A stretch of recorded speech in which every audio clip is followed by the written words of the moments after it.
dia a todos. Com muita satisfação que damos início ao nosso segundo dia do quarto workshop CISGEM da UFPR. E hoje, pela manhã, temos o prazer de receber a doutora Manuela da Silva, que é da Fiocruz e coordenadora da Câmara Setorial da Academia do CISGEM no Ministério do Meio Ambiente. E ela vai falar para a gente sobre DSI, né, Digital Sequence Information, sequências genéticas nos contextos internacional e nacional. Manuela, um bom dia, muito obrigada por aceitar o convite, seja bem-vinda. Eu vou fazer a sua apresentação agora e, na sequência, eu passo a palavra para você. A Manuela, ela possui graduação em Ciências Biológicas pela Universidade Estadual Paulista, a Unesp, e mestrado e doutorado de Engenharia de Alimentos pela Universidade Estadual de Campinas. É assessora da Vice-Presidência de Pesquisa e Coleções Biológicas e gerente geral do Biobanco de Diversidade e Saúde da Fiocruz, de material biológico humano e vírus. Também é professora permanente do Programa de Pós-Graduação em Vigilância Sanitária da Fiocruz. Desde 2017, é coordenadora da Câmara Setorial da Academia, do Conselho de Gestão do Patrimônio Genético CEGEM, no MMA. É conselheira do CEGEM pela SBPC desde 2023 e tem uma vasta experiência nessa área de sequências genéticas. Manuela, muito obrigada por estar aqui. Passo a palavra a você e uma boa palestra. Bom dia, Shirley, obrigada, bom dia a todos e a todas. Novamente agradeço pela oportunidade de estar aqui com vocês, participando desse importante evento e podendo falar um pouquinho desse tema que é um tema quente no nível internacional e começando aqui também, né? Vou compartilhar, já compartilhei minha apresentação. Então, vamos lá. Bom, assim, tem alguns slides aqui que alguns aí que já veem já acompanham minhas apresentações, já viram, mas é importante colocar todo mundo na mesma página, né? Então. Só coloca a Manuela no modo apresentação. Ué, para mim já tá. Não tá para Não, vocês? não. Ué, ontem funcionou tão bem. Talvez a página que se compartilhou. Interromper. Vamos lá de novo, então.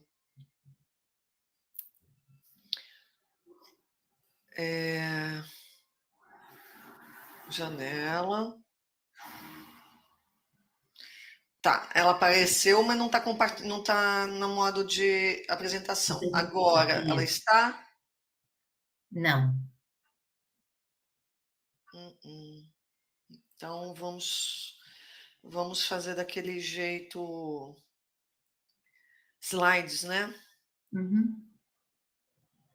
Meu computador.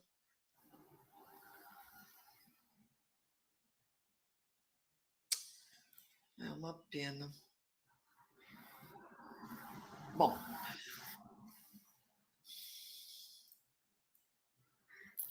Então, logo apareça aqui, a gente já coloca na projeção. Já mandei. Tá enviando. Tá. Ainda bem que ela não é muito pesada. Esse com certeza é um tema bastante polêmico, né, Manuela? Ontem nós tivemos muitas perguntas na parte da tarde relacionadas a esse assunto. E aí eu até comuniquei que nós não faríamos, né, as perguntas ontem, porque o contexto era diferente, né? E nós temos hoje, então, você aqui para falar para a gente sobre esse assunto. Então, as pessoas que fizeram pergunta ontem e não foram, né, atendidas, hoje tem essa oportunidade. Bom, acho que está tudo pronto, então, Manuela, a palavra é sua. Tá bom, obrigada. Vamos lá. Então, gente, como eu estava falando, eu queria começar aí com o básico, tá? Só para colocar todo mundo na mesma página, começando pelo escopo da lei, né? A gente já sabe aqui, todo mundo já sabe, né, que essa lei alcança todas as pesquisas experimental ou teórica realizadas com patrimônio genético brasileiro e que né, o conceito de patrimônio genético, informação de origem genética de plantas, animais, micro-organismos ou outras espécies da natureza, incluindo substâncias derivadas do metabolismo desses seres vivos. Então, fica muito claro, né, muito evidente, né, quando se coloca informação de origem genética, de que as sequências genéticas, né, disponíveis nos bancos públicos, como o GenBank, elas estão dentro do escopo da lei, não há dúvidas. O Brasil foi, foi um dos primeiros países a colocar claramente que DSI, as sequências genéticas, né, estariam também no escopo da lei, junto com os recursos genéticos, o nosso patrimônio genético. Então, a definição de patrimônio genético é tanto a matéria física quanto a matéria digital, digamos. E isso se comprova quando a gente vai preencher o CIGEM, né, quando coloca ali procedência da amostra em sílico, né? E aí as informações já são outras, né? Eu não, por exemplo, não preciso dar essas informações de latitude, longitude e tal. Eu vou dar informação de onde se encontram essas informações, tá? Bom, rapidamente sobre o histórico dessa discussão de DSI. Então, na convenção, né, essa discussão começou na 12ª reunião da Conferência das Partes da Convenção da Biodiversidade, a COP12, na Coreia do Sul. Por coincidência, foi a primeira COP que eu participei. Inclusive, também foi a COP em que o Protocolo de Nagoya entrou em vigor, então foi um momento bem interessante. E ali, essa questão de DSI, de informações de sequências digitais, estava sendo discutido dentro do contexto de biologia sintética. Já na segunda, na COP seguinte, que foi a COP. Desculpa, gente, eu vou.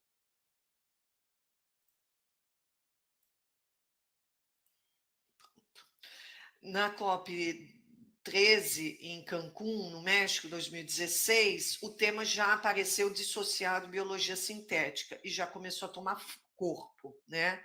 As discussões começaram ali bem intensas, aí o tema continuou a ser discutido na COP 14, no Egito, em 2018, depois tivemos a pandemia, né? E ela voltou a ser discutida na COP 15, que só aconteceu em 2022, e continuará agora na 16. E eu vou, né, falar um pouco de como foi esse avanço da discussão, para vocês entenderem, né, no nível internacional, como é que isso se dá. Bom, isso aqui é um esqueminha que eu tirei de um artigo do Fabian Roden e da Amber Schoss, que aqui muitos conhecem, né? Os dois, na verdade, eles são lá quer dizer, ela é da coleção de micro-organismos alemã, DSMZ, e tem grande envolvimento nessa questão. Então, nesse artigo de 2021, eles montaram esse esquema para apresentar o processo político de DSI no ano da convenção, de 2016 e 2021. Inclusive, depois eu até fiz um outro esquema com base nesse, para dar continuidade nesse processo. Então, a COP 13, né, que foi a do México, nessa COP, depois da discussão, houve a decisão de que precisava fazer um estudo, em 2017, geral, para entender um pouco o contexto de DSI. Tá? Aí, na sequência, a gente teve o grupo de experts ad hoc, né, de DSI ATEG, que discutiu mais a fundo. A ideia é sempre ter esses grupos em discussão que são preparatórios para a COP seguinte. Tá? Então, vocês vão ver que entre as COPs é assim que se dá, esses grupos de trabalho, de especialistas, né, em vários momentos. Então, aqui houve uma discussão intensa sobre isso, que continuou aqui na instância subsidiária da CDB, né, de temas de assessoramento tecnológico, técnico, científico, a gente chama SUBSTA. Então, em 2018, né, na sequência, continuou sendo discutido. Aí depois veio a COP 14, em 2018, né, no final de 2018, lá Sharm el-Sheikh, no Egito, né? Eu, né, continuei participando dessas COPs, então eu pude acompanhar essa discussão toda de DSI. Aqui foi decidido, então, que precisaríamos de 3 estudos. Bom, primeiro, aqui entendeu-se, né, a discussão quente era, primeiro, DSI tem que ser discutido realmente como no contexto, tem que ser incluído no contexto da CDB, tem que ter repartição de benefícios dos produtos advindos de DSI. E aí, com isso, entendeu-se que precisava se aprofundar no tema e decidiu, a Secretaria Executiva da CDB comissionou 4 estudos, que são esses aqui, sobre o escopo de DSI. Esse aqui foi uma proposta da qual até participei, né? Que foi, entendeu-se que devia ser combinado, porque era um estudo sobre base de dados e outro sobre rastreabilidade. Os dois são muito relacionados, então a proposta foi: vamos fazer um estudo com os dois juntos. E o estudo 4, que eram sobre as medidas domésticas, né? De que forma os países já incluíram essa questão na sua legislação. Aí, com base nesses estudos, então, houve a criação, já na pandemia, aqui, né, tudo online, foi a criação, então, do segundo ATEG, né? A gente teve esse ATEG de DSI, aí, na verdade, foi a recriação do ATEG de DSI, onde se discutiu esses estudos aqui, que foram publicados no final de 2019, e depois, na sequência, discutiu-se, continua online, né, nesse grupo de trabalho 3, né, em 2021. Então, essa foi a sequência. Eu vou falar um pouco desses estudos, tá? Então, esse estudo desconfigurou um pouquinho, mas tudo bem, não tem grandes problemas. Esse estudo, então, trata do escopo, onde dividiu em 4 grupos. O grupo 1, RNA, DNA e RNA. Tá? O grupo 2 seria o primeiro grupo, mais as proteínas, mais as modificações epigenéticas. Aí o grupo 3 seriam esses 2 grupos, mais metabólitos e outras macromoléculas. Então, fica claro, né, que cientificamente, os grupos 1 a 3 são todos baseados na estrutura molecular de macromoléculas e pequenas moléculas, as informações que carregam e as informações associadas à sua aquisição.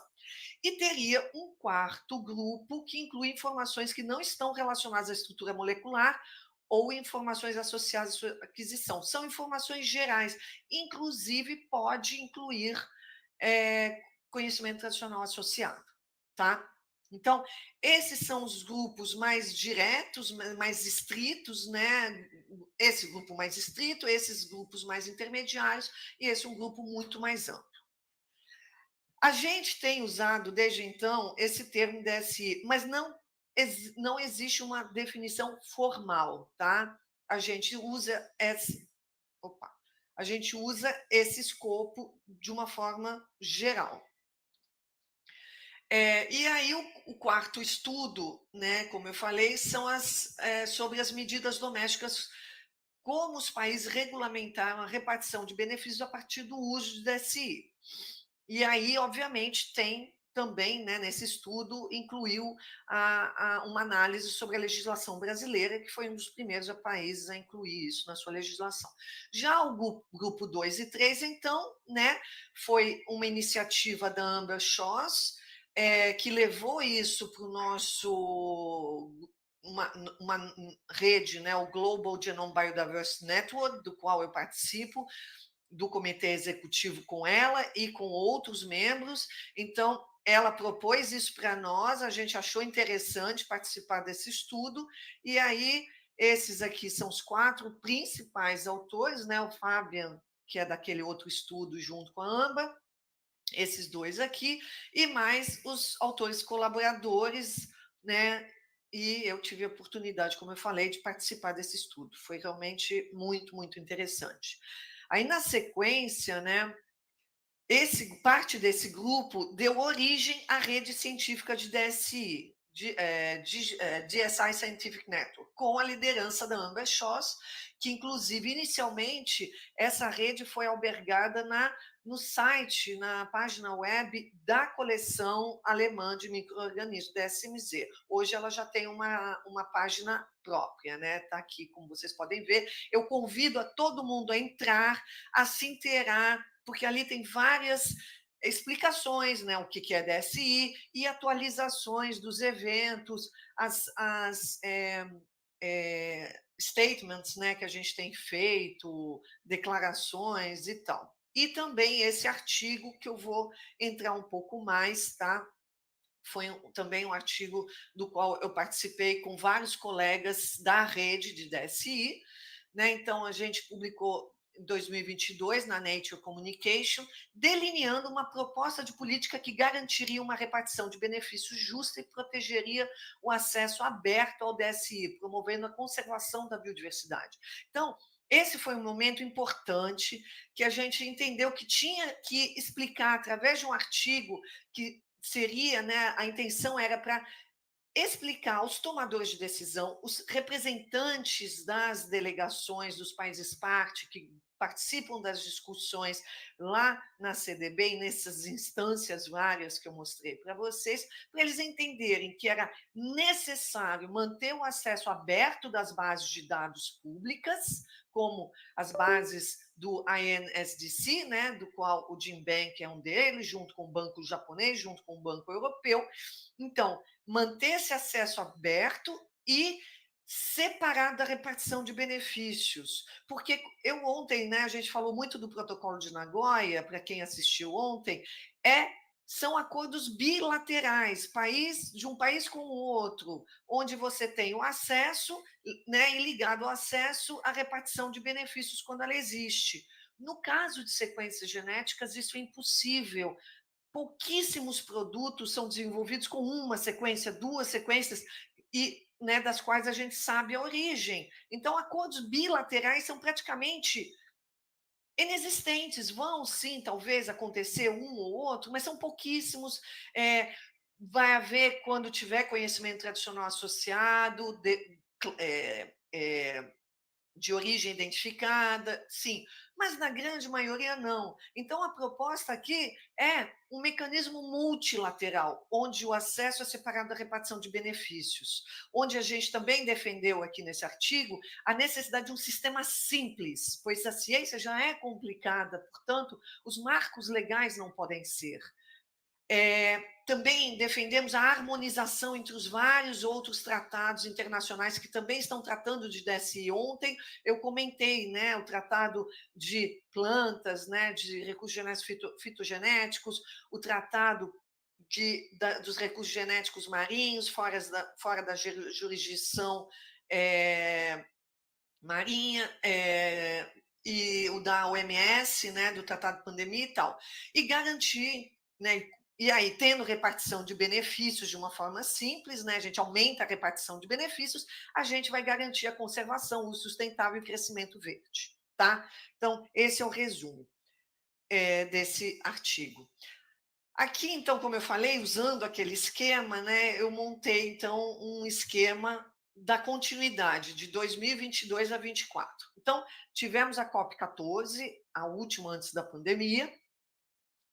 Aí a gente teve aqueles outros 2 encontros, né, virtuais, e finalmente em 2022, em março de 2022, nós tivemos a segunda parte, tá, do grupo de trabalho 3 presencial.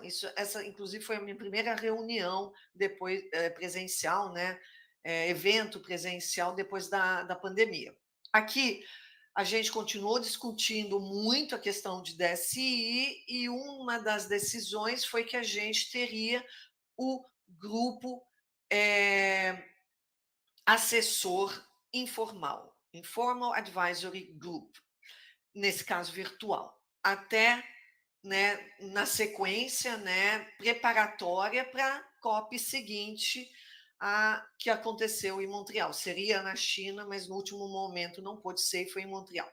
Bom, nesse IAG, né, vou chamar de IAG, tá? Participou, teve a participação dos representantes das delegações dos países parte, mas também importante participação dos representantes dos conhecimentos tradicionais associados, do setor empresarial e nós da academia. Então, eu tive a oportunidade de ser selecionada para esse grupo. Do Brasil participou, além de mim, obviamente, o representante do Itamaraty, né, que é o chefe de delegação do Brasil nessas discussões.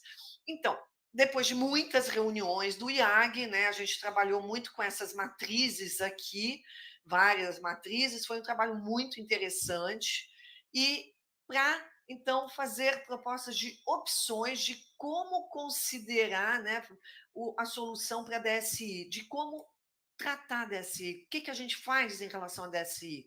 Então, tem várias opções aqui, né? Aqui a gente tem o sim, o não e o talvez, tá? E status quo, manter como está, fora não ser considerado na CDB. Né? Ninguém, uma maioria não concordou. Também tratar como recursos genéticos físicos, maioria também não concordou. Ter o termo mutuamente acordado, que seria o nosso acordo de repartição, por cada país, ou ainda um global, né? Um modelo global para todo mundo. A maioria também não concordou. Pagamentos, imagina a gente pagar para acessar as sequências genéticas no GenBank. Não. Pagamento relacionados aos produtos de pesquisa ligados à DSI, também não. Contribuições voluntárias. E aí a gente, nesse momento, quando a gente falou de mecanismo multilateral, a gente também estava falando de um fundo global. Então, contribuições voluntárias, aí isso já foi mais bem aceito. Pagar por ter um produto desenvolvido a partir da SI, e aí sim pagar uma taxa, que também foi proposto aqui pelo grupo africano, inclusive propondo 1%, como temos na nossa legislação. Isso já foi mais bem aceito e até, né, entre sim e maybe, né, talvez. E o que foi muito, muito, né, apoiado, né, que é muito importante para nós, aumento de colaborações tecnológicas e científicas e capacidade instalada. Esse é o nosso grande gargalo em DSI para os países em desenvolvimento, tá? E a maioria foi contra em não ter repartição de DSI. Então, isso, né, 2022, preparatório para a COP de 2022, isso foi uma base, tá, muito sólida e muito interessante. E nós, da rede DSI, participamos ativamente. Além de mim, da rede DSI, tínhamos outros de outros países. Bom, continuando, então, tudo isso foi levado para a COP 15, tá, 2022. Na COP15, inclusive, assim, as decisões foram ótimas, inclusive usando o nosso artigo, muitas vezes membros das delegações dos países, né, eles usavam a nossa publicação como argumento para as discussões, isso foi realmente muito legal. Nós, da rede, tivemos conversas bilaterais com diversos representantes dos países, também foi um trabalho feito ao longo de 2022, e o resultado foi esse aí, né, com um trabalho conjunto de todo mundo. Ou seja, as decisões foram sobre importantes decisões sobre a governança de pesquisa e desenvolvimento tecnológico que usa DSI e a comercialização dos produtos resultantes. Então, todo mundo começou a concordar que, de fato, tinha que estar dentro da CDB e tinha que ter repartição de benefícios. Mas aí precisávamos trabalhar como fazer isso. Então, foi aprovado um mecanismo multilateral compatível com acesso aberto aos dados, a gente conseguiu manter acesso aberto, não ter pagamento nem nada disso, isso foi uma grande vitória dos pesquisadores. O reconhecimento da importância da capacitação instalada, transferência de tecnologia e cooperação científica, isso é necessário para nós, países em desenvolvimento, termos as mesmas condições de usarem DSI que estão aí nos bancos, né? Os países desenvolvidos, eles têm muito mais eficiência, mais rapidez de desenvolver os produtos do que a gente. A gente precisa de apoio para conseguir estar no mesmo nível. E também foi decidido o estabelecimento de um processo inclusivo, com a participação de pesquisadores, detentores de CTA, para desenvolver o mecanismo. Entre as várias iniciativas, então, instalou-se um novo grupo de trabalho aberto, né, para fazer as recomendações à COP seguinte. E essa foi uma reunião que aconteceu em novembro do ano passado, em Genebra. Tá? E também foram propostos novos estudos comissionados. Então, aqui, né, COP15 comissionou mais 2 estudos, tá? O quanto o mecanismo multilateral ou outro mecanismo atenderiam critérios definidos na COP15. Estudo 2, opções de medidas geradoras de receita e viabilidade de implementação e custos, porque a gente tem que ter receitas maiores do que os custos que serão necessários para instalar o mecanismo multilateral ou outro mecanismo que for decidido. E aí a Secretaria Executiva da CDB compilará lições aprendidas com outros mecanismos de financiamentos internacionais. Então, o estudo 1, né, visa analisar e modelar até que ponto o mecanismo multilateral para a repartição de benefícios obtidos do uso do DSI e quaisquer outras opções que o GT possa decidir, atenda aos critérios dos parágrafos 9 e 10 da decisão 15/9, é decisão da COP15, tá? De dezembro de 2022. Então, a solução ela tem que contemplar esses critérios: ser eficiente, viável, prático, gerar mais benefícios, incluindo monetários e não monetários, do que custos, ser eficaz, proporcionar segurança e clareza jurídica aos provedores e usuários da SI, não impedir a pesquisa e a inovação, ser consistente com acesso aberto aos dados, não ser incompatível com as obrigações legais internacionais, apoiar-se mutuamente em relação aos outros instrumentos de ABS que eu mencionei ontem, ter em conta os direitos dos povos indígenas, das comunidades locais, inclusive com respeito ao CTA, e também os benefícios monetários e não monetários decorrentes da utilização dessa e devem, em particular, ser usados para apoiar a conservação e utilização sustentável da biodiversidade e também beneficiar os povos indígenas, comunidades locais. Infelizmente, nesse formato fica um pouco muda, né? Esse aqui, por exemplo, é mais um tipo de matriz, né? Eu, como membro eu participo do novo IAG que foi instalado, que eu vou falar, eu recebi essa planilha também para preencher. Isso, inclusive, são algumas das minhas respostas. Então, novamente, a gente vai trabalhar nesse modelo. O estudo 2 visa avaliar as opções de medidas geradoras de receitas em diferentes pontos da cadeia de valor, a viabilidade da sua implementação e os seus custos em relação ao seu potencial de receita.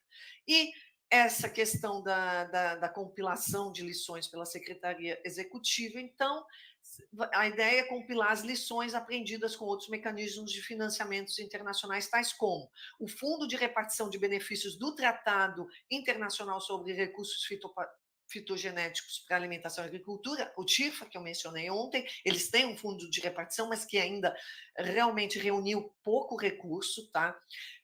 Marco de preparação contra a influenza pandêmica da Organização Mundial da Saúde, chamado PIP, Framework, em inglês, que inclusive é a base utilizada para a discussão do novo Tratado de Pandemias, e o Programa de Pequenas Subvenções do Fundo Global para o Ambiente, o GEF. Bom, continuando aqui, então, esses são os estudos.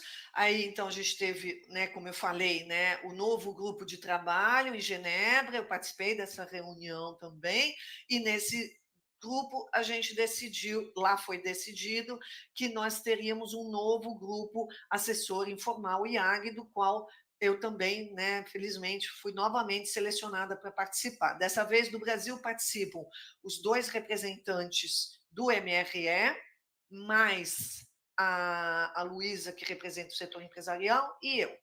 E temos vários membros da rede de DSI. Né? Eu participo representando o Earth by Genome Project, né? A iniciativa internacional para pesquisa para sequenciamento da biodiversidade. Bom, nessas reuniões, a gente está tendo reunião mensal, nos horários horríveis, às vezes, porque tem que ser igual para todo mundo, né? Bons horários para a gente e bons horários para o outro lado do mundo. Então, de vez em quando, temos reuniões de madrugada. Esse aqui eu peguei só como exemplo da última reunião que a gente teve. eu não posso mencionar, existe um termo de confidencialidade quanto ao que é discutido na reunião, mas essas apresentações eu vou mostrar até onde eles estão disponíveis para vocês poderem ver, tá? Então, por exemplo, foi discutida a possibilidade de ter tratamentos específicos, né? Lista de espécies em que a lista de DSI seriam dos recursos genéticos seriam tratados diferentemente do resto do mecanismo multilateral, uma base de dados separada ou DSI nessas bases públicas com um label diferenciando, também a questão relacionada às regras das legislações nacionais de cada país, né? A possibilidade do país escolher se entra no mecanismo multilateral ou não, e também a questão de incluir ou não recursos genéticos físicos no mecanismo multilateral, tá? Então, isso tudo foi discutido. Aqui é a página tá,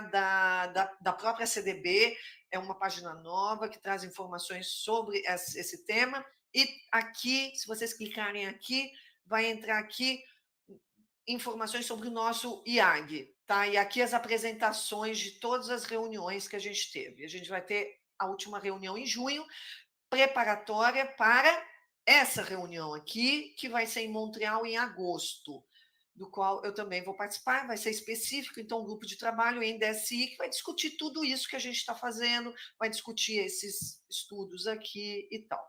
Tudo isso preparatório para a nossa próxima COP em Cali, na Colômbia, tá? 21 de outubro a 1º de novembro. Bom, agora rapidamente, já que eu falei bastante sobre essa questão de harmonização, né, entre os fóruns da ONU, ontem eu já dei uma introdução nesse tema, então, além da CDB, né, do Protocolo Nagoya, temos esses 3 tratados aqui que estão trabalhando com acesso e repartição de benefícios e também com a questão de sequências genéticas, né? O TIRFA, que eu já mencionei ontem, né?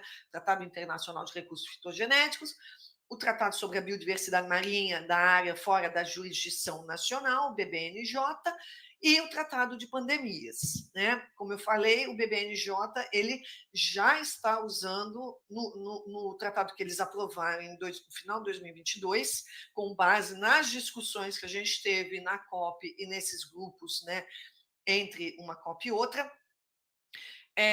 eles já passaram a usar também Digital Sequence Information. Já o Tratado de Pandemias está reticente a usar, principalmente os países desenvolvidos, porque DSI é muito mais amplo do que apenas sequências genéticas. Sequências genéticas, como eu mostrei, né, seria o grupo 1, né, daquele estudo, só RNA, DNA e tal. Agora, DSI é tudo, proteína, metabólitos, mas parece que está tendo um meio termo ali. Vamos esperar, né? Esse mês a gente vai ter o resultado disso. Esses acordos, então, multilaterais envolvem diferentes interesses setoriais e resultam numa colcha de retalhos de legislações que criam um labirinto de regras para os cientistas que utilizam recursos genéticos DSI. Então, nós da rede de DSI estamos muito preocupados com isso. A gente vai ter diferentes tratamentos, vamos ter mecanismos diferentes. Então, a gente, inclusive, isso aqui é um resuminho do que vai ser publicado por nós, tá? Vai ser um artigo sobre a proposta de harmonização das 4 instâncias, né, incluindo a CDB, obviamente. E ali a gente, em resumo, a gente está colocando que a relação entre os novos sistemas de repartição de benefícios a partir de DSI, que estão sendo desenvolvidos, pode ser estruturada para trazer uma maior repartição de benefícios, ao mesmo tempo que mantém o acesso aberto e a interoperabilidade das bases de dados de DSI. Isto é possível por meio de um sistema multilateral harmonizado, com regras padronizadas claras e simples em todos os fóruns para utilização DSI disponíveis publicamente. Então, é isso que a gente está defendendo nesse novo artigo. Agora, mudando rapidamente para finalizar, eu quero trazer um pouco a questão de DNA ambiental, que também está sendo trazido, né, pelos pesquisadores para nós, e a gente, inclusive, debateu um pouco isso na última reunião da Câmara Setorial da Academia, ocorrida em março.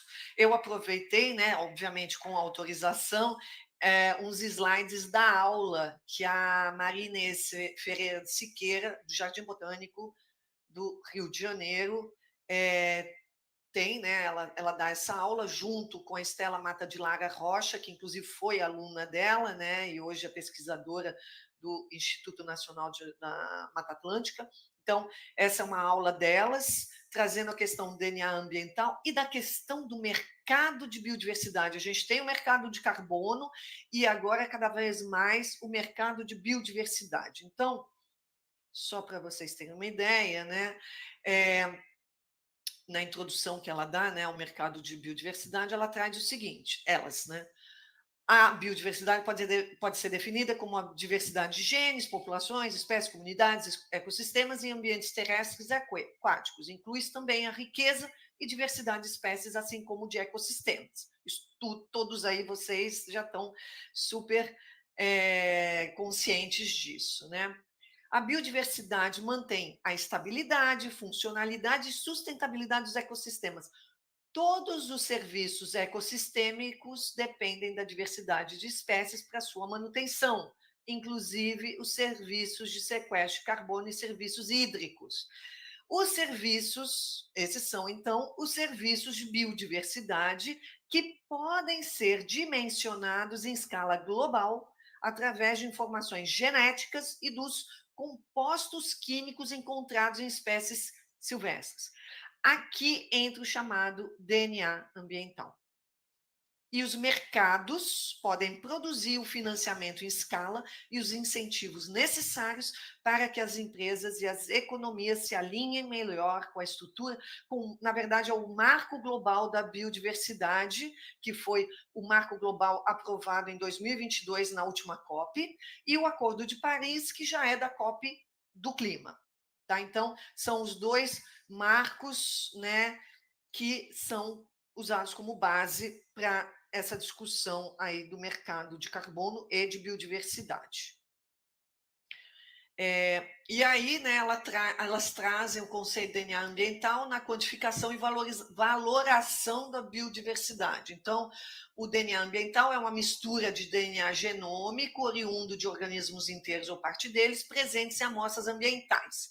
E aí traz um esquema que, inclusive, é do nosso colega de conselho de CEGEM, né, o Célio Haddad, que já foi conselheiro da Academia Brasileira de Ciência, e o aluno dele. Bom, mas eu não vou entrar nisso, tá, gente? É só para trazer aqui. Então, o geral, né? Para se determinar a presença de múltiplas espécies no ambiente, amostras de DNA ambiental, é utilizada a técnica de DNA metabarcoding. O princípio dessa técnica é o de avaliar simultaneamente múltiplas sequências barcodes, sendo possível a identificação de milhares de espécies em uma única análise. E aí são análises de amostras de solo, de água, de ar, de sedimento. Né? Então, essas são as etapas, né, da avaliação de sequências meta-barcodes e as aplicações em ecologia genética, resolução de incertezas taxonômicas, certificação de produtos de origem animal e vegetal, identificação forense de produtos, de caça, tráfico de animais, etc. Vantagens: baixo custo, rapidez e eficiência do processo. Desvantagens: falta de precisão temporal, né? Não se sabe se são espécies presentes ou do passado, e necessidade de um banco de DNA associado. E isso também a gente vem discutindo, né? Será que a gente precisa de um biobanco de DNA com as amostras, testemunho dessas amostras de DNA ambiental? E aí, né, como eu falei, a gente discutiu isso na última Câmara Setorial, porque os pesquisadores têm dúvidas de como cadastrar isso.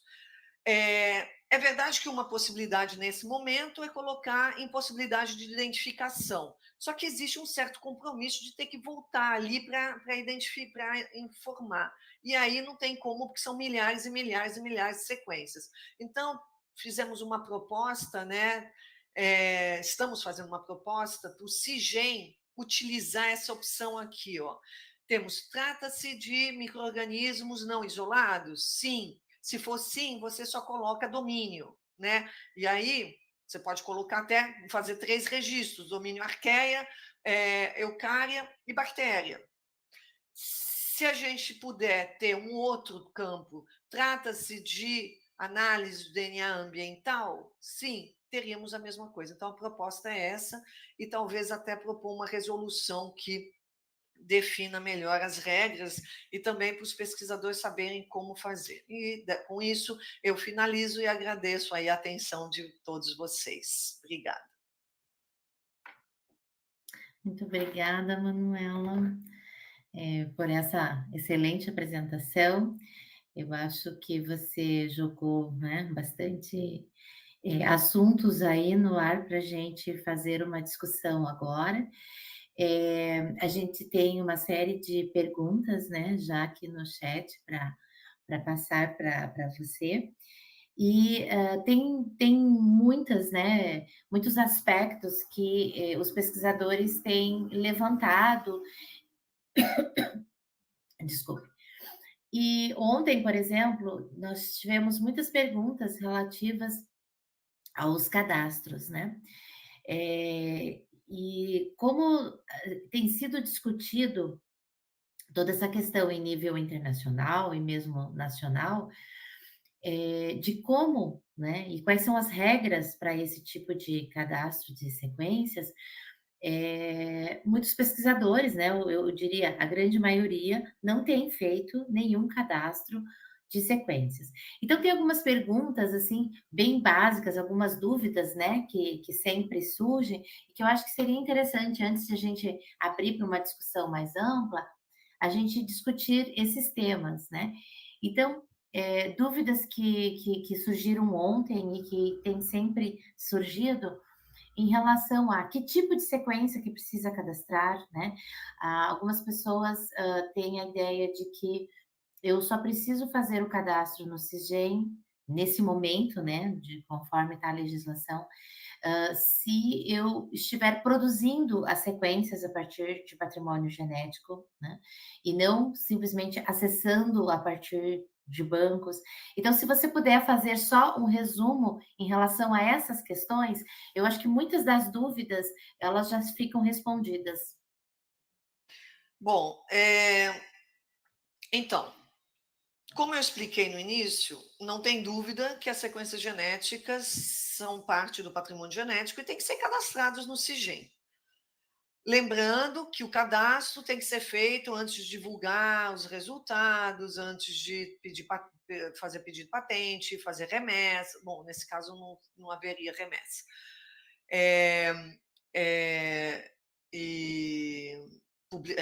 Bom, aí não é o caso, né? Comercializar produtos e tal. Então, quando vocês têm que fazer esse cadastro, vocês, ao utilizar as sequências genéticas, que vocês têm como saber a origem, a origem é do Brasil, então vocês vão entrar naquele formulário que eu passei rapidinho, né, no início da apresentação, tem lá procedência, in sílico, já está lá, in sílico, é relacionado às sequências genéticas de proteínas, de DNA, RNA, tá? Então, qualquer sequência digital.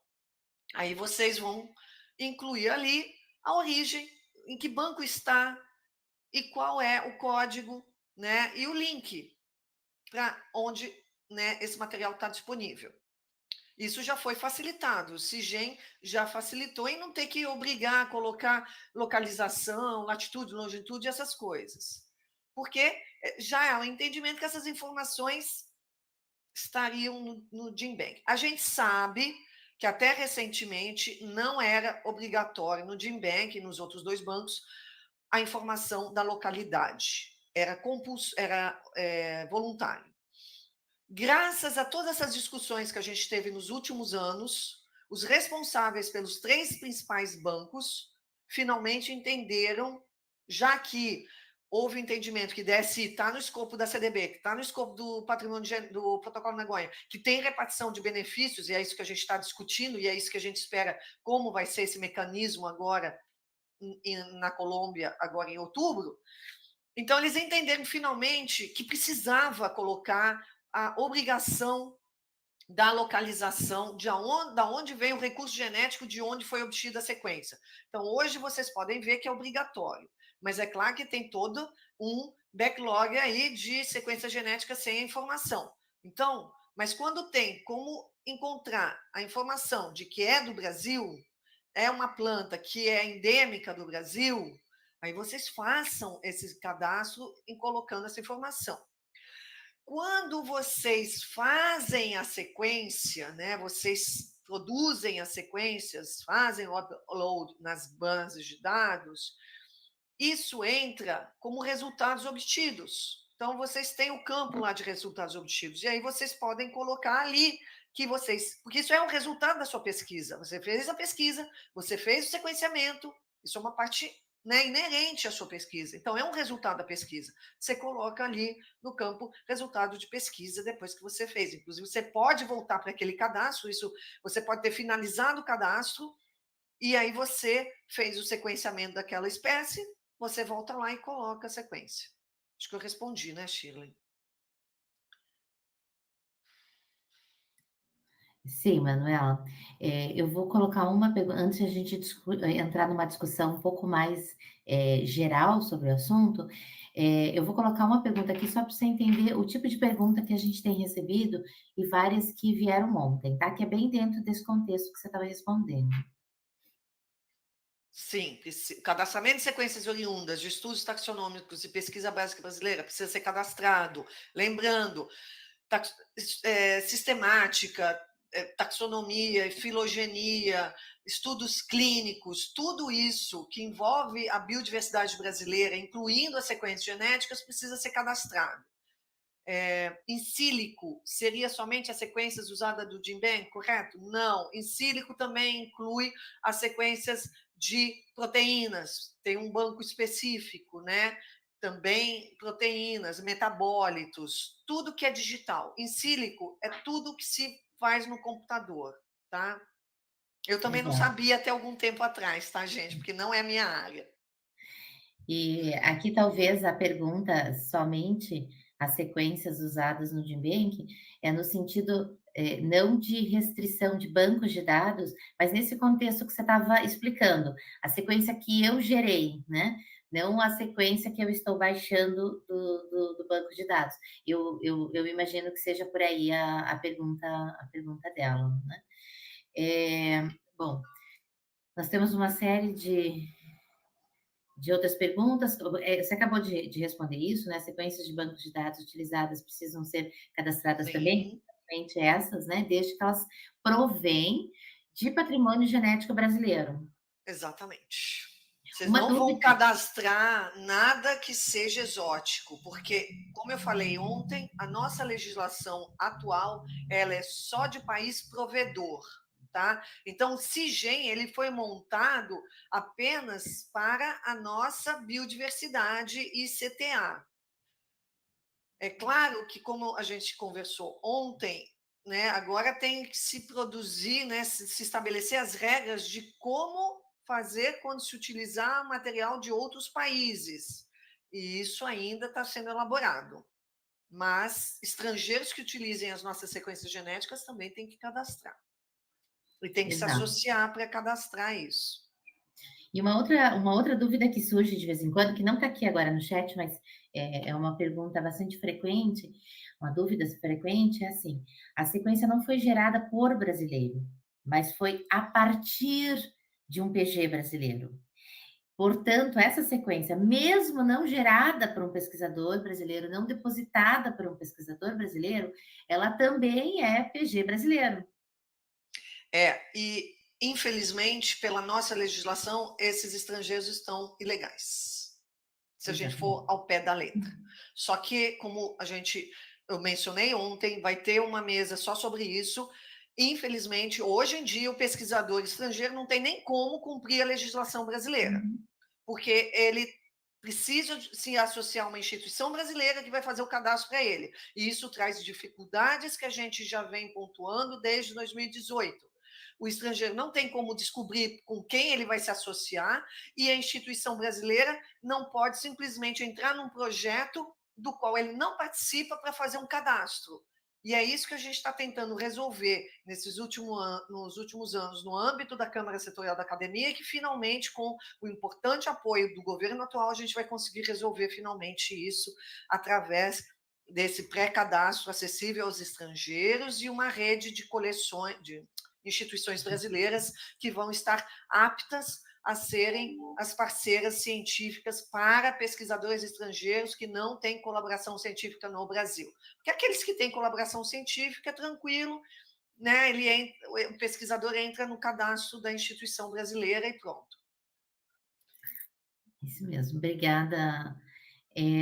A última pergunta mais específica, ela só para a gente falar sobre prazos, né? Quer dizer, essa pergunta, ela remete à resolução e a prazos, porque ontem nós tivemos várias perguntas sobre não fiz nenhum cadastro até o momento de sequências, estou ilegal ou posso esperar Sisgem 2 e etc. Então, se você puder responder em relação a isso, aí eu passo para as outras perguntas mais genéricas. Essa pergunta é perfeita. É exatamente isso que a gente está discutindo no nível internacional. É impossível a gente cumprir a legislação do Protocolo Nagoya para recursos genéticos, onde tem acordos bilaterais, porque é um recurso genético, 2, 3, 4 recursos genéticos. A gente está falando de milhares de sequências. Como é que a gente vai tratar da mesma forma? Eu já falei isso em reuniões da Câmara Setorial, eu acho inviável cadastrar mais de 1.000 sequências no CIGEM.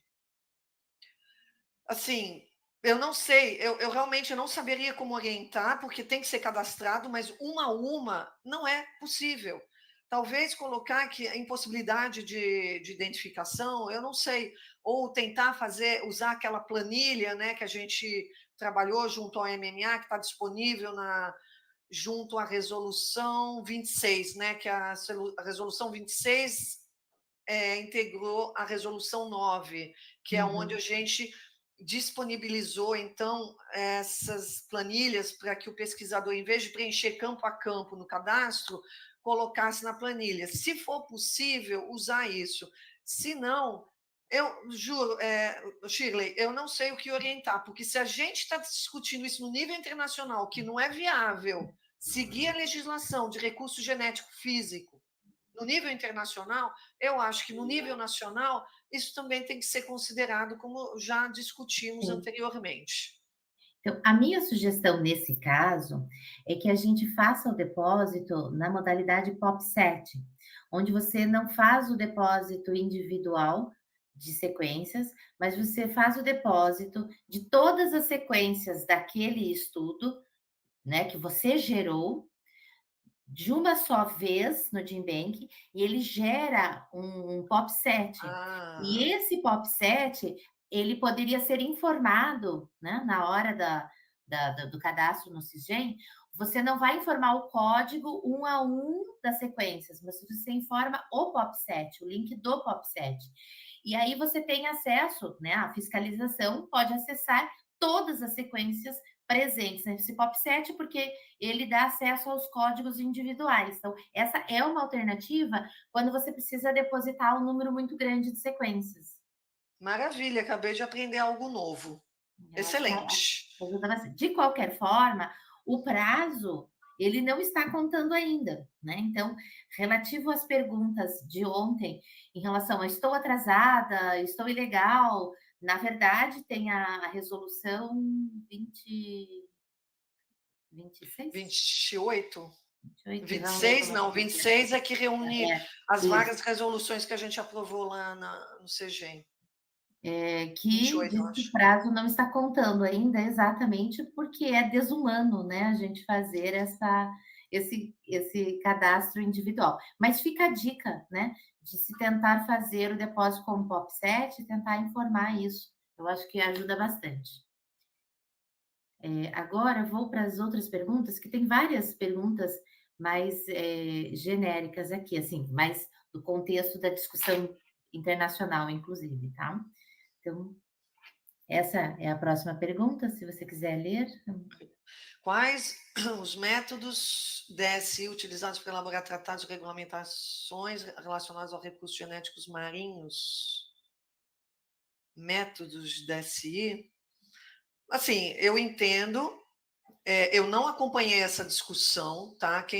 Assim, o Brasil foi um ator muito atuante na discussão, mas eu não acompanhei, eu não sei como é que foi feita essa discussão no BBNJ, mas no momento que eles usaram o termo DSI, eles estão seguindo exatamente o que a gente está usando na Convenção da Biodiversidade, que são aqueles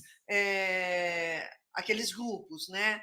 É, RNA, DNA, proteínas, metabólitos, modificações epigenéticas e tal, tá? Então, eu só posso responder a sua pergunta dessa forma. Eu não poderia ir além do que isso, espero que seja suficiente.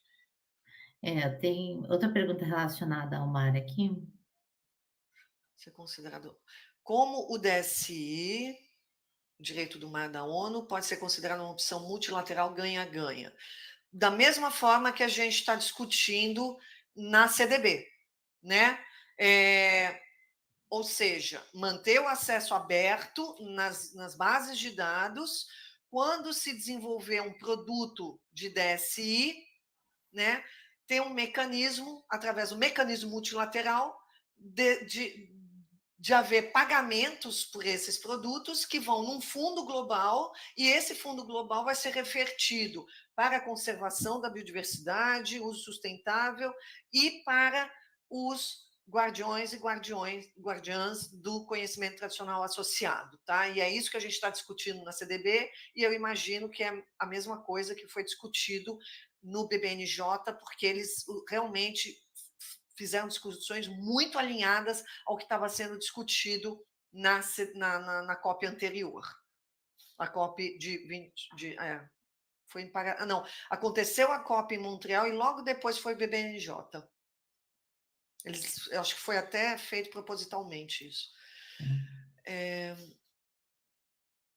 Como a COP15 pretende abordar a perda de biodiversidade e desafios relacionados à conservação da diversidade biológica. Nesse caso já é a COP16, né?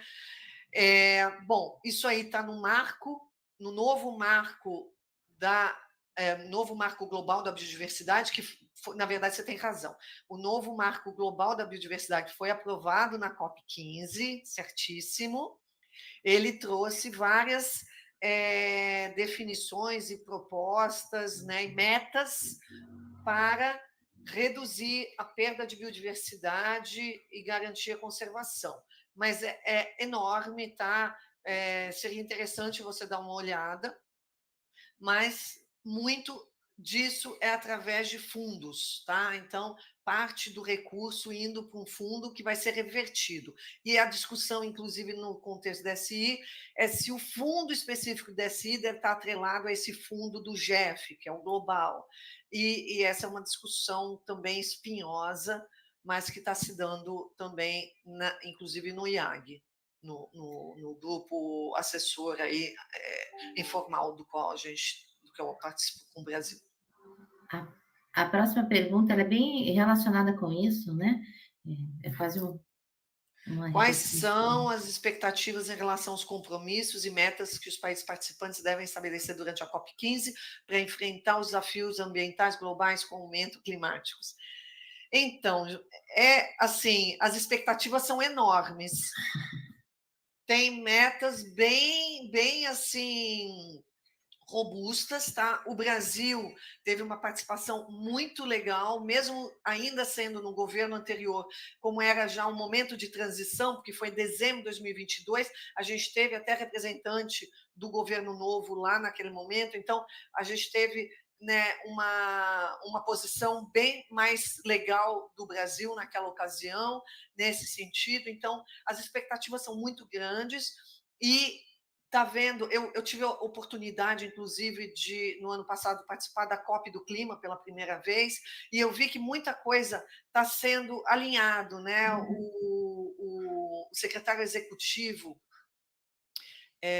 estava lá, né? A secretaria executiva da CDB estava participando lá, então, assim, tem um alinhamento muito grande com a questão do que está sendo decidido na COP do Clima em relação ao aumento climático. Então, assim, Bom, eu sou uma pessoa otimista, eu realmente espero que na COP16, né, a gente já tenha aí boas notícias, tá? E é trabalhando junto nisso. O Brasil está fazendo o seu papel de casa, estamos montando agora um relatório, né, em relação a essas metas definidas em 2022. Obrigada. Uma pergunta que é mais ou menos nessa mesma linha, é no mesmo. Como os tratados propostos durante a COP15 buscam abordar questões específicas, proteção de hábitats, conservação de espécies em risco e compartilhamento equitativo de benefícios derivados de recursos genéticos. Bom, é em cima do que a gente vem discutindo, né? Essa parte, na verdade, a gente tem discussões, tá? As reuniões são muitas reuniões, né? A gente tem que focar em um tema, né? Eu sempre participo das 2 semanas de COP, mas eu te digo que é difícil, é muita coisa acontecendo. Então, por exemplo, proteção de hábitats, eu não, ou de conservação de espécies, eu não tenho como participar.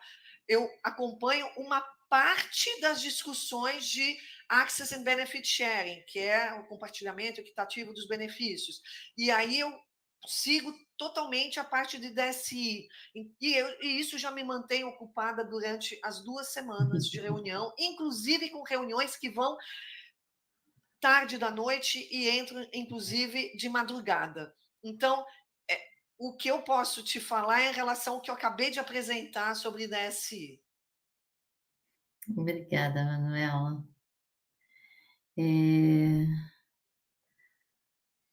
Deixa eu ver essa pergunta aqui.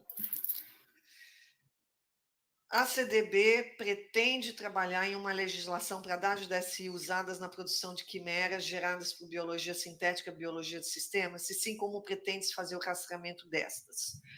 Olha, realmente, tecnicamente, eu não vou saber te explicar isso, eu não sou da área, né, de biologia molecular, mas, de uma forma geral, o que se defende é que não haja rastreabilidade nesses casos.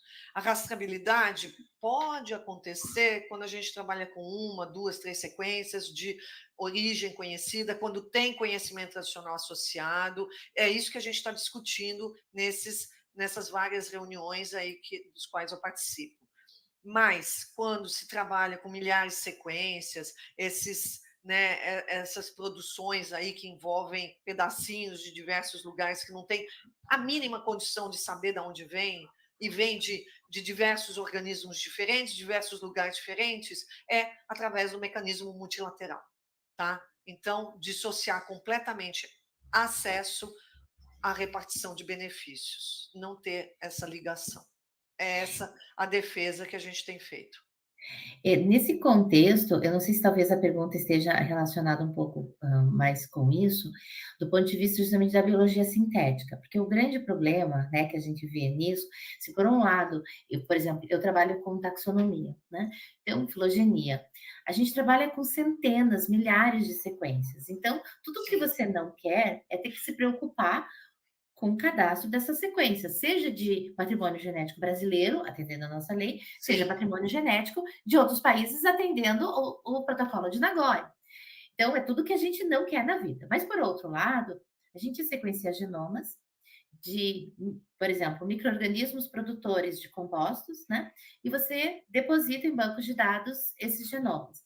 E depois, uma indústria pode utilizar essas sequências, meramente as sequências, e no contexto de biologia sintética, produzir esses antibióticos. Então, como garantir a rastreabilidade e repartição de benefícios nesses casos? É complexo mesmo. É bem complexo. Mas, assim, eu não saberia explicar. Mas isso está sendo discutido também no âmbito desses grupos, tá? Pelos especialistas. Junto comigo, tem outros membros da rede científica da SIC, que são especialistas, tá? E esses temas estão sendo aprofundados. Então, eu espero que alguma coisa nesse sentido surja também. Porque são os dois lados, né, da moeda, e E assim, se por um lado o país ele é provedor de biodiversidade, né, a gente sabe que é usuário também, mas nesse contexto, o Sim. Brasil ele tem, usado muito recurso público em sequenciamento, né, principalmente nesse contexto de sequenciamento de genomas. E a gente, até por uma obrigação de publicação, você deposita em bancos públicos. Só que o Brasil, ele ainda não tem, não é nem a tecnologia, não tem o dinheiro suficiente Aham. para produzir, medicamentos Uhum. usando, né, vou entrar só no contexto de medicamentos, novas enzimas, etcétera, utilizando biologia sintética. Só que tudo que a gente faz para proteger, né, a biodiversidade brasileira, toda a lei, protocolo de Nagoya e etc., a gente, se não tiver nenhum tipo de rastreamento e garantia de repartição de benefícios, a gente está perdendo por aí. Porque o estrangeiro ele não precisa mais vir ao Brasil pegar a nossa Claro, biodiversidade. claro. Basta sentar em frente ao computador e baixar aquilo que a gente tem depositado em bancos públicos, utilizando o recurso público e dando de mão beijada para quem tem a tecnologia e o recurso, né, além do know-how, para a produção disso. E aí depois o Brasil, além de não receber, né, é, é, é, A repartição de repartição de benefícios. benefícios, ainda vai pagar royalties. Então, quer dizer, Exatamente. tem que ter uma garantia nesses casos de exploração econômica de rastreabilidade. Só que para que você tenha essa garantia de repartição de benefícios, você tem que garantir a rastreabilidade. Então, de alguma forma, a gente precisa garantir isso, né? É. Pois é, e aí, né, nessa discussão aí, é o que a gente tem defendido, eu, né, nessas várias participações, defendo que parte do recurso que vá para o Fundo Global seja revertido para a capacitação instalada, né, em inglês Capacity Building e Capacity Development, para realmente permitir que nós, países em desenvolvimento, tenhamos condições de utilizar essas sequências genéticas na velocidade e na eficiência que os países desenvolvidos. E aí eu sempre apresento, né? Já fiz essa apresentação anterior, as questões todas que impedem isso, né? A questão dos custos de reagentes, de produtos que são muito mais caros para a gente, a dificuldade de infraestrutura em termos de equipamento, mas de internet também, as dificuldades burocráticas com transferência de tecnologia, a questão de fuga de cérebros, então muitos dos nossos brilhantes jovens cientistas indo embora, e a questão realmente do recurso escasso dedicado a tudo isso. Então, essa é uma questão complicada, e sim, vocês têm razão. Nesse caso, a gente tem que ter algum tipo de rastreabilidade, né, para garantir esse retorno para os países. Mas talvez não seja dessa forma, e é isso que está sendo discutido. Não é através de rastreabilidade, mas isso é uma das coisas que a gente está discutindo. De que forma países mega diversos como o Brasil vão ter esse retorno, tá, gente? Então, isso está sendo muito defendido nessas discussões. Se por meio de rastreabilidade ou não, algum mecanismo tem que ser estabelecido para isso. Obrigada, Manuela. Realmente é um assunto que a gente precisa discutir bastante. E Eu é tenho por uma isso, Shirley, desculpa, que é tão importante trazer esse tema para a discussão. Os pesquisadores brasileiros, eles têm que se envolver nessa discussão, porque sim, senão vai ser só eu ali representando o Brasil. A gente tem que ter mais pesquisadores representando o Brasil nessas discussões internacionais, pessoas indo para a COP. Eu sei que a COP é cara, né? Mas quem sabe, COP aqui na Colômbia, são 2 semanas, de repente pode conseguir organizar para ir uma semana. É importantíssimo termos mais cabeças participando dessas discussões. obrigada, Manuela. Aí algumas perguntas mais pontuais. Estou fazendo IC e queremos testar a extração de DNA de animais secos de coleção entomológica. Mesmo que eu não vá partir para o sequenciamento, devo fazer o cadastro no CIGEM? Se você for publicar, você tem que fazer, tá?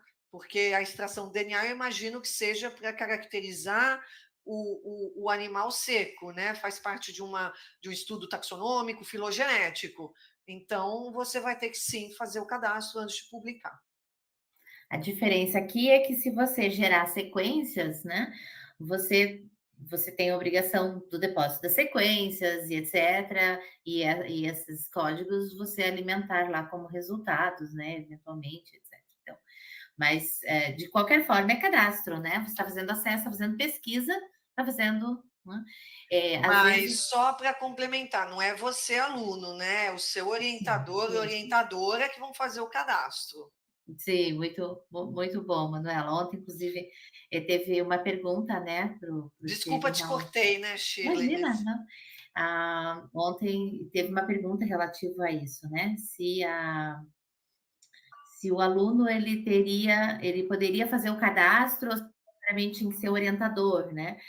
Aí até o Diego falou, né, que não existe nenhuma restrição para que o aluno faça. A claro, restrição não é do sistema e nem do DPG, a é restrição é institucional. institucional, né.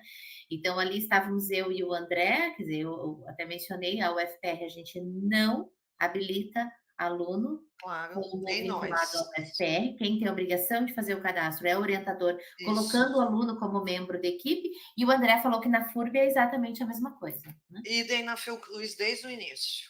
Exatamente, né. Isso é uma tendência realmente, até para a proteção do próprio aluno, né. Uma outra pergunta também um pouco mais específica, só que se eu fiquei na dúvida aqui nessa pergunta, se ela está falando que é material não PG brasileiro, então, dá uma Como olhadinha. cadastrar algo, plantas que foi extraído de onde foi extraído celulose, que foi coletado fora do país. Na época de 2018, tentei cadastrar e não consegui, pois não havia opção de cadastro fora do país no sistema. Bom, vamos, não sei se é isso, mas a planta é brasileira e foi coletada fora do país. Pois é, aí já aqui já é uma pergunta específica em relação ao CIGEM, né? Eu não saberia como você faz, porque realmente o cadastro, ele só. Na verdade, o que você pode fazer nesse caso, e aí serve para todos, normalmente essa planta é encontrada em que bioma, né? Ela é endêmica do bioma amazônico. E aí você faz um cadastro assim aproximado. Poderia ser dessa forma. Mas Isso isso se for PG brasileiro, se né, agora. for PG brasileiro, tá? Se não for, como eu falei, o CIGEM é só patrimônio genético e CTA brasileiro. Shirley, eu vou ter que finalizar porque eu tenho outro compromisso. Eu adoro ficar respondendo perguntas e tal e discutindo porque eu também aprendo, mas eu vou ter Sim. que realmente sair. Ai, Manuela, a gente agradece imensamente, né, pela tua disposição. A gente sabe o quanto a tua agenda, ela de fato, ela é turbulenta, né, não só pela tua toda a tua participação no Brasil, mas internacionalmente. Então a gente agradece imensamente pela tua presença aqui, mais uma vez colaborando conosco nesse evento, né, no nosso workshop. E agradecemos a todos, né, pela participação, pelas perguntas e, né, por assistir esse workshop.